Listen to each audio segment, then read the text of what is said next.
Deuxième facteur de conflictualité au Moyen-Orient, les ethnies et les religions.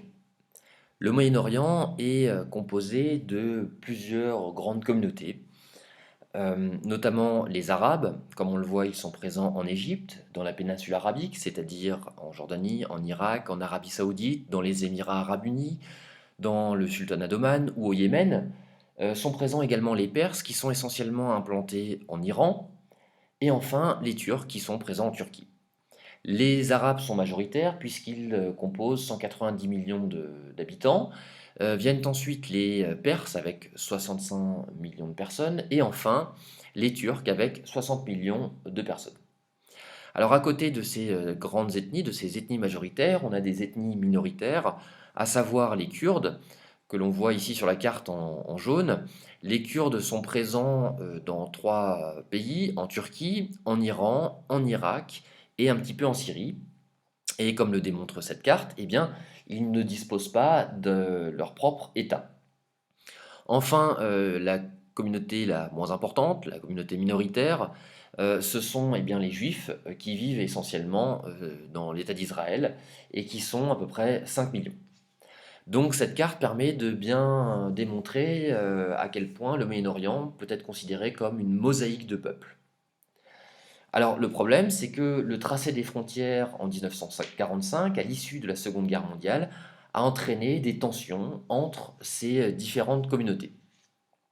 C'est le cas par exemple de la première guerre israélo-arabe que nous étudierons en classe, mais également de la guerre entre l'Irak et l'Iran. Deuxième élément, le Moyen-Orient est également considéré comme le berceau des monothéismes. En effet, le Moyen-Orient a vu naître le judaïsme, le christianisme, mais également l'islam, qui sont les trois principaux monothéismes. Et Jérusalem est considérée comme une ville sainte pour les juifs, mais également pour les chrétiens ou pour les musulmans. Ce qui se passe dans cette région du monde est donc suivi de près par les croyants du monde entier, et ils s'intéressent à ce territoire et se sentent concernés par la situation du Moyen-Orient. Évidemment, les musulmans, comme on peut le voir sur cette carte, sont majoritaires puisqu'ils ils constituent 230 millions de personnes à l'échelle régionale. Alors, chacune de ces religions est pourtant très divisée, très morcelée, comme on peut le voir dans le cas de l'islam, qui peut être découpé en deux grandes tendances. D'un côté, les sunnites, qui sont très majoritaires, puisqu'ils sont 160 millions à l'échelle du Moyen-Orient. Et puis à côté, on a les chiites, qui sont minoritaires, avec à peu près 80 millions de personnes. Alors ces religions sont souvent mêlées sur un même territoire et peuvent être à l'origine de tensions.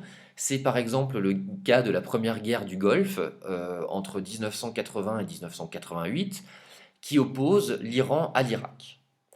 Cette guerre est le résultat de tensions entre Arabes d'Irak et Perses d'Iran, mais également entre sunnites d'Irak et chiites d'Iran.